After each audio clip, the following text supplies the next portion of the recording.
Fahameraba-tsika tsirairay avindray tratra izao sabata maraina fa 1 volana oktobra izao. Manana fahasoavan'ny tompo aminao izay manaraka ny fandraisan'ny ten'Andriamanitra eto amin'ity maraina ity. Ny rina dia tondra hery ho anao manjakariva sy fahavelomam-panahy ny fandraisana ny ten'Andriamanitra eto. Alohan'ny derantsika ny mofinainana io dia vavakisika. Ry Tompoandriamanitra eo tolotra ianao ny deran'ny laza, ny anja sy ny voninahitra. Ary misaotra anao manokana izahay izay nitantana anay nandritra ny nenemana iny ka nahatratrara anay andray an'izao fitsarana izao. Misaotra anao izay miay ny ankonana tsirairay avy eto. Misaotra anao ihany koa izay miazona anay hatrany, tsy lavo lefona, tsy ho kivy, tsy ho ketraka fa nitraka hatrany satria ianao ny fandresena ho anay. Eto ankehitriny tafionery avy aminao. Aoka ny tsirairay avy aminay eto ahatsapa tokoa ny fanatrehanao ary indrindra ny fisianao eo amin'ny fiainanay. Aminaran'i Jesosy, amen. Raha teny mofinainantsika androany dia manao hoe fepetra azahoana fahasalamana tsara. Nalaina amin'ny Exodosy 5:20 manao hoe raha zoty iain'ny feon'i Jehovah Andriamanitra ianao ka hanao an'izay mahitsy eo masony sy iain'ny lalàny ary hitandrina ny didiny rehetra dia tsy hisy ataoko aminao ireny aretina rehetra ireny izay nataoko tamin'ny Ekiptiana fa izao no Jehovah izay manasitrana anao. Amen.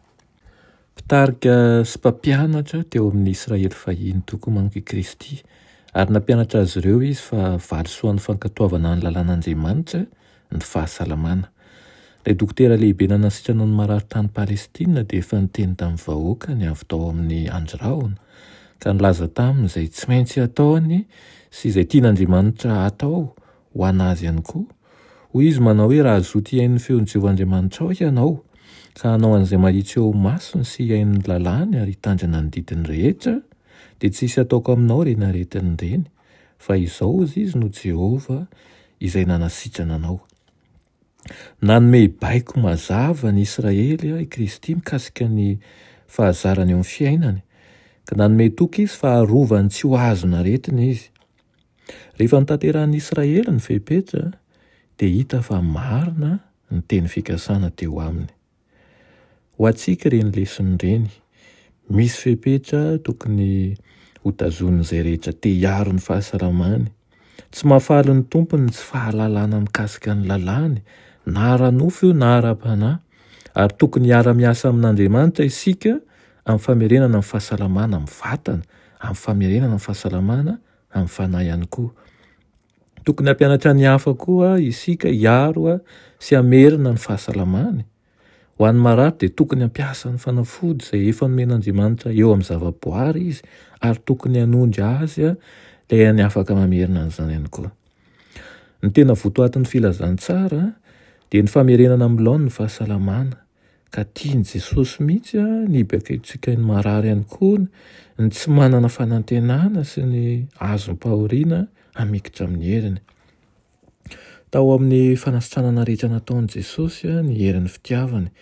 Koa ny fizarantsika ny fitiavany eo amin'ny alalan'ny finoana no mety hahatonga antsika ho fiasana anao ny asany. Raha ataontsika tsy rambana ny mamatotra ny tenantsika ifandray amin'Andriamanitra amin'ny alalan'i Kristy dia tsy afaka hikorena bebe kokoa ao amintsika amin'ny vahoaka ny hery manome aina toy ny herinaratra.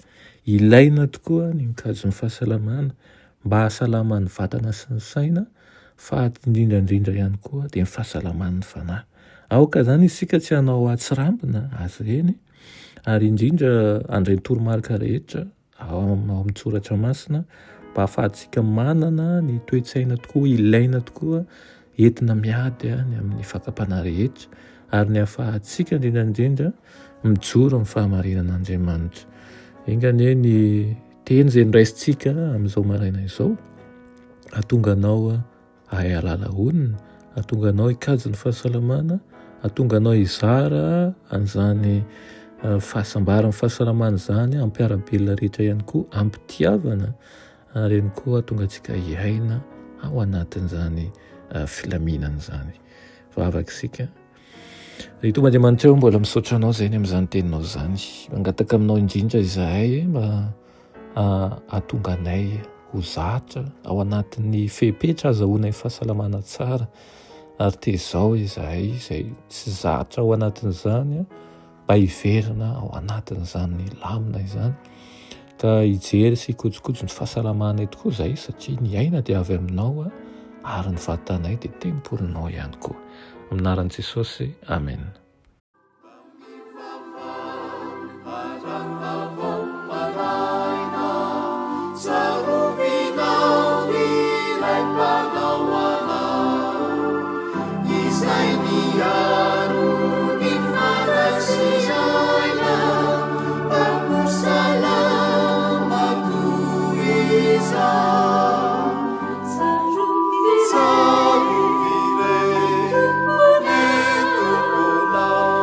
Piaro